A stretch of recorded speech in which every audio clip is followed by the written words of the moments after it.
angular-ui.github.io. This is the homepage for Angular UI.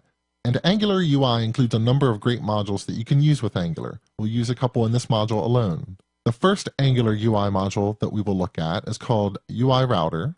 And you can find this module if you do a search or scroll around here on the homepage. Here is UI Router, and if I go to the site, this opening page demonstrates pretty much everything I need to know to get started.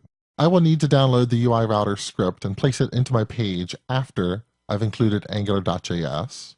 And then in the module where I am using UI Router, I'll need to tell Angular that I am taking a dependency on UI Router. And after that setup is complete, using UI Router is actually very similar to using ng-route, conceptually similar, because I still need to define some routes and I need to map URLs to instructions to tell Angular what to do when we've reached that URL. I'll also need to define views and put placeholders in my views so that other views can load into the DOM. And those views that load, of course, are dependent on the routes that I've defined. So let's try to build up the scenario I described earlier.